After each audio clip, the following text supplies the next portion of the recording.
This episode of TechnoBuffalo is brought to you by 23andMe. What's up, everyone? John Renton from TechnoBuffalo here. Welcome back to another episode of Ask the Buffalo, except I'm not doing Ask the Buffalo. I am handing the Ask the Buffalo reins to our newest Buffalo, Miss Ashley Escada. So to be super dramatic, I'm just gonna slam down the microphone. You know what? I'm out of here. I've answered enough questions. I don't know when the next iPhone's coming. Bye, guys. Thanks, John. Hey guys, it's Ask the Buffalo and it's all mine. This week we're going to talk about HP's foray back into smartphones, smart accessories, the future of cars, and how we divvy up writing at TechnoBuffalo. This is Ask the Buffalo, so let's get answering.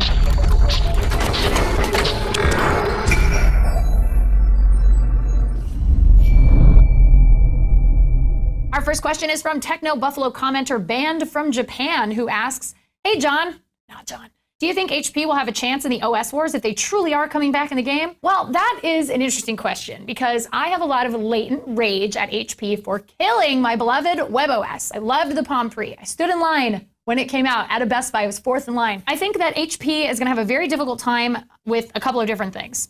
Number one, mindshare. Not a lot of people are saying, gosh, I wish HP would make a phone. They're pretty happy with their HTC Ones, their Galaxy S4s, and their Apple iPhone 5s, and their Nokia Lumias. So I don't know that there's a lot of demand.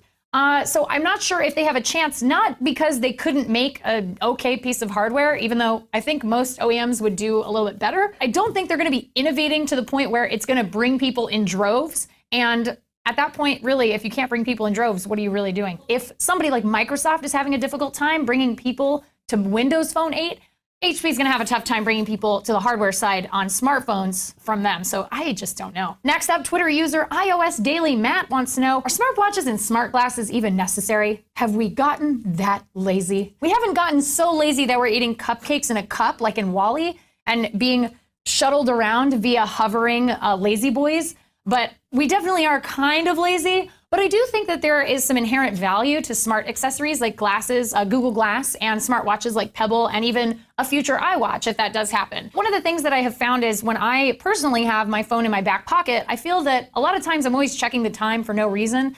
And I don't know, I think it's sort of like a weird compulsion that we have kind of developed after the smartphone craze. Maybe even before then, maybe you checked your candy bar Nokia back in the late 90s. I think that smart accessories are just a natural evolution of what we're using. And I think that in the future, we're gonna have even crazier technology. So potentially smart glasses may turn into smart contacts. We've seen these contact lenses that enable you to have sort of a telescopic eye, which is a little creepy, but kind of amazing in the sense that I am certain we will be killed by robots at some point. So maybe things like this will give us a fighting chance. And things like smart glasses and watches, to me, are the first step towards even cooler human modifications that we're going to be able to make in the future. So I don't know that it's about laziness. I think some people buy them because they are in fact lazy. But generally speaking, I think it's just sort of footsteps going forward. That's how technology works. Kind of awesome. I love it. Twitter user OscarV831 wanted our opinion on this question. What is your opinion with the future of cars? Best of all, which energy source to use considering global warming? Well, I think climate change is something that a lot of people are very concerned about. Obviously, we have so many different vehicle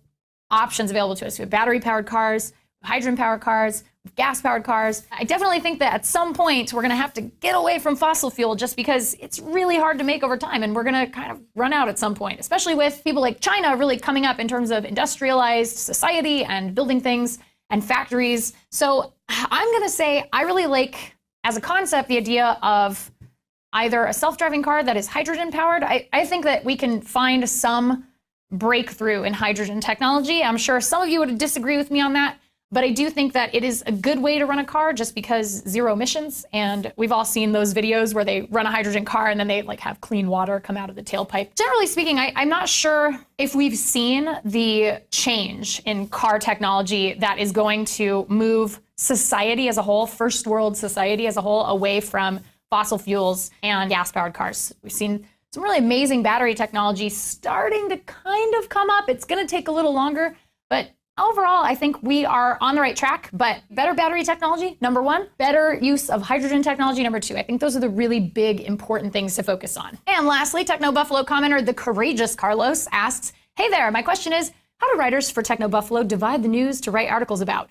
Does everyone know which article they're supposed to write? How do you avoid writers from writing articles on the same news?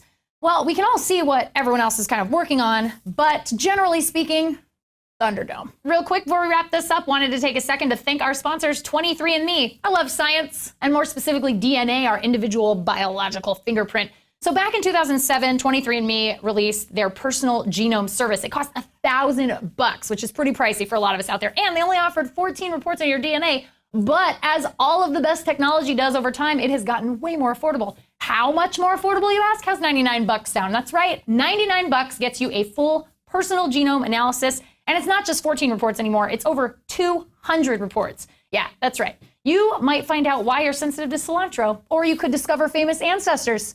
Some of the reports cover medical topics like health risks and carrier status for hereditary conditions. All of that for $99 and more. That's cheaper than taking a family of 4 to a 3D movie on a Saturday night. That's the cool thing about 23andMe. You get to explore your very own DNA from the comfort of your living room. All you have to do is head over to the site, order your DNA kit online, mail 23andMe your saliva sample, and wait for your report. Take advantage of that $99 price today, or just learn more about the service by heading over to www.23andme.com/TechnoBuffalo. That's it for this week's Ask the Buffalo. Thanks so much for watching. Please give the show. I want the show back. No.